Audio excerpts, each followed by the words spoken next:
चलिए, हाय, good morning. इस वाले शॉर्ट्स में एक बार करंट रेशियो और क्विक रेशियो में डिफरेंस समझते हैं। ये रेशियो एनालिसिस का बहुत फेवरेट और बहुत स्पेशल फॉर्मूला है। तो करंट रेशियो और क्विक रेशियो में डिफरेंस समझते हैं। पहली बात, दोनों ही रेशियो लिक्विडिटी की बात करता है। दोनों ही रेशियो लिक्विडिटी की बात करता है। मतलब क्या कंपनी के पास इतनी एबिलिटी है कि वो समय से अपने ऑब्लिगेशन को पूरा कर पाए। देखो, दोनों ही करंट रेशियो क्विक रेशियो बात करता है लिक्विडिटी की। क्या कंपनी के पास उतनी एबिलिटी है कि जिस दिन ये पैसा ड्यू होगा उस दिन कंपनी इसको सेटल कर देगी। अब यहाँ पे पिक्चर में आता है करंट रेशियो और क्विक रेशियो। करंट रेशियो का फॉर्मूला अगर मैं डिस्कस करूँ तो current asset upon current liability. Ideally कितना होना चाहिए? 2:1। इसका इंटरप्रिटेशन क्या है? इसका इंटरप्रिटेशन ये है कि कंपनी के पास इतनी करंट एसेट होनी चाहिए अपने लायबिलिटी को सेटल करने के लिए। और कितनी करंट एसेट होनी चाहिए? Twice of current liabilities. For example, मेरे पास करंट लायबिलिटी है 10,000 रुपए की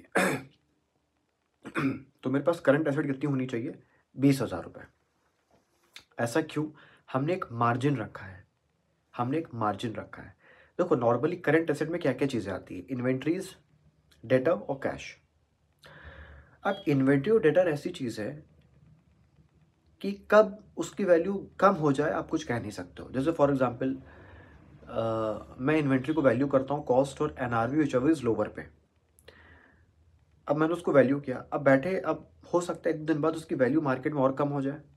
हम सोच रहे थे हमें इतना रियलाइज़ हो जाएगा, बट मार्केट में होता है डिमांड कम हो गई या कुछ अच्छा प्रोडक्ट्स आ गया मार्केट में, तो ऑब्वियसली जितना मैं सोच रहा था उतना मुझे रियलाइज़ नहीं होगा। तो बैठे बैठाए मेरी इन्वेंट्री की वैल्यू ज़ीरो हो गई या कम हो गई।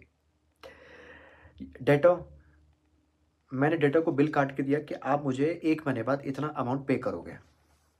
डेटर ने उतना पे नहीं किया तो हम इसी वजह से एक मार्जिन रख के 2 गुना मेंटेन करते हैं करंट एसेट्स को। तो यहाँ पे मेरा बेस क्या है? यहाँ पे मेरा बेस है करंट एसेट, कि मैं करंट एसेट को बेस बना रहा हूँ। मेरे पास 2 गुना करंट एसेट होना चाहिए करंट लायबिलिटी का। क्विक रेशियो क्या बोलता है कि मैं कितना जल्दी अपने करंट लायबिलिटीज को पे कर पाऊंगा, कितना जल्दी।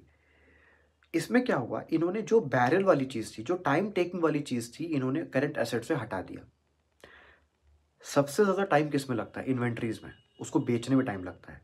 डेटर तो भाई अगर मैंने उसको बोल दिया आपको 1 महीने में पेमेंट करना है तो वो 1 महीने पेमेंट करेगा ही करेगा। सबसे ज़्यादा टाइम लगता है इन्वेंट्री में।